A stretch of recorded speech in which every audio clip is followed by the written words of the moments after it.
Welcome back to my channel guys, Ramaline's Food Vlog. So for today's video guys, magluluto tayo ng isang Pilipino kakanin. Ayan. So magluluto tayo ngayon ng maha blanca.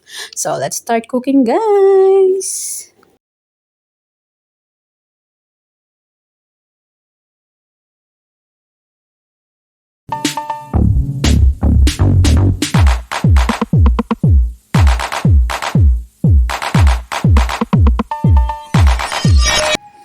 So, here's our ingredients para sa ating lulutuing kakanin for today. Yan. So, meron tayo ditong cornstarch, sugar, evap, condense, and then syempre meron tayong corn kernel, and then gata. Yan. So, gagamit lang tayo ng Coco Mama. And then, meron din tayo ditong young coconut, shredded young coconut meat.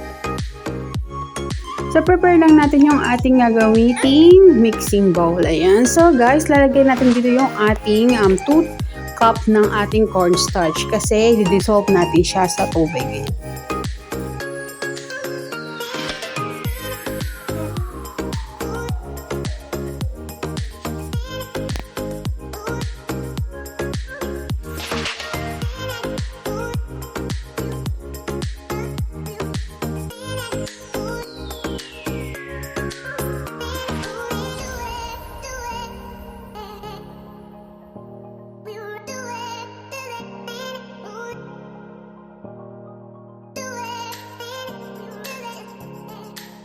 Pagkalagay natin ng ating cornstarch, maglalagay tayo syempre ng 2 cup ng water. Ayan. So, didissolve lang natin yan. Gamit lang tayo ng spoon or fork. Ayan. Mix-mix lang natin yan hanggang ma-dissolve yung ating mga cornstarch.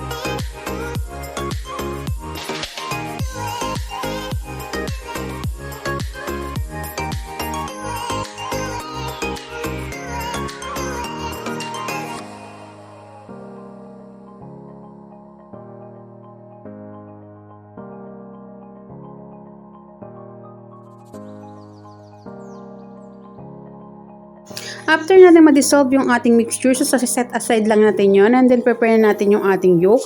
Ayan, so pinagsasama-sama ko lang dito yung ating iba pang ingredients. So lalagay natin yung ating evap.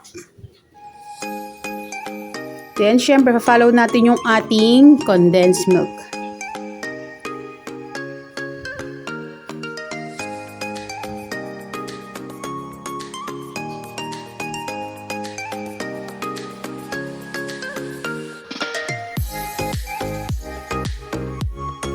So, pagkatapos yan guys, pwede natin ilagay yung ating corn kernel.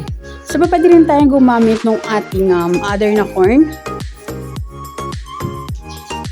Yan. So, lalagay na rin natin yung ating 2 cups ng gata.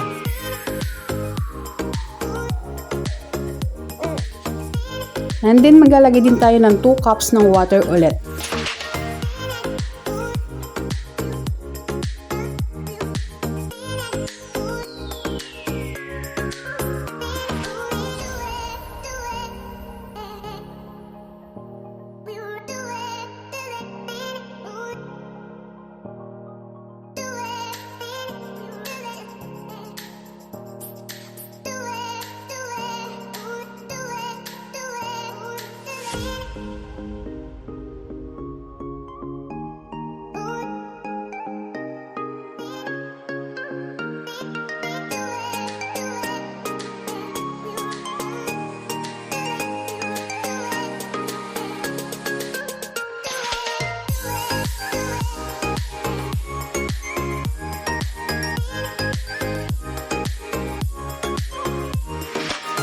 Yan. So, minix-mix ko lang ng konti yan, guys. And then, nilagay ko na rin yung ating shredded young coconut meat. Yan. So, optional lang to, guys. So, pwede rin naman hindi kayo maglagay nitong coconut meat. And then, lastly, maglalagay din tayo ng sugar para lang ang pambalance nung taste niya. Depende sa inyo kung gaano karaming sugar na gusto nyo ilagay.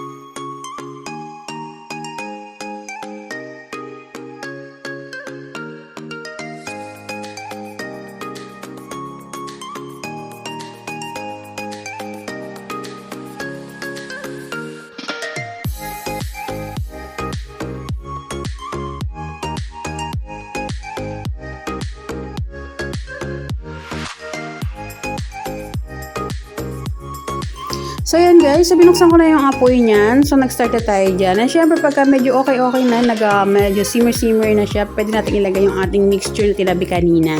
Ayan, so yung cornstarch at saka yung tubig lang naman yan. So halu-haluin lang natin yan. So magkaset na tayo sa ating apoy ng high heat. And then pagka medyo nakita natin na medyo naninigas-nigas na, tumitigas na yung ating cornstarch, then syempre siset na natin yan sa ating low heat.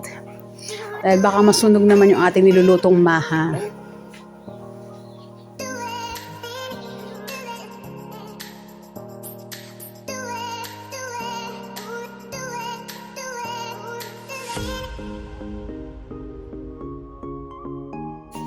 Yan. So yan guys, so medyo namumuo na yung ating cornstarch. So pwede natin siyang babaan yung ating apoy. Yan. So continuous lang tayo sa pag-stir o paghahalo ng ating mixture. Yan. So pagka nakikita natin na nag-thick na yung ating mixture, so pwede na natin patayin yung ating apoy.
Yan. So, ayan guys. So, this time, luto na yung ating maha blanca. So, lilipat na natin siya sa kung saan gusto niyo mong container. So, pang sa tab ko ilalagay ito. Yan. So, pambenta kasi ito guys. So, isang tab, 500 ml yung gamit kong tab. So, 75 pesos siya guys. Then, later on, nalagyan din natin siya ng toppings na grated cheese.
Ito na guys, so mag-grate tayo ng cheese. Ayan. So yung gamit kong cheese, any cheese naman pa pwede naman siya. So ang big time tong gamit kong cheese na to. So ayan, maglagay lang tayo ng konti dyan. O, depende sa inyo kung gaano karaming gusto nyo ilagay na cheese.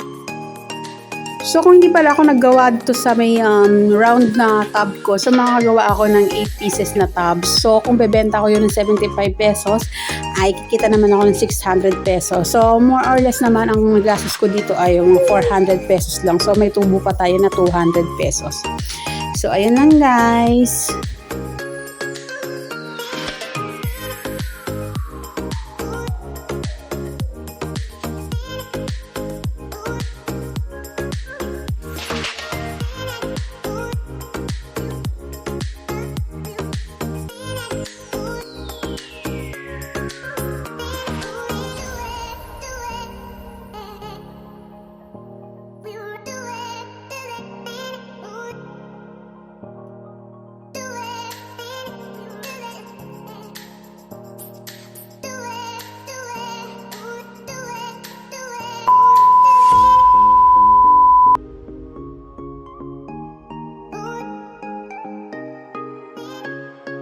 And rin na nga ang ating finished products ng Special Maha Blanca with shredded young coconut milk.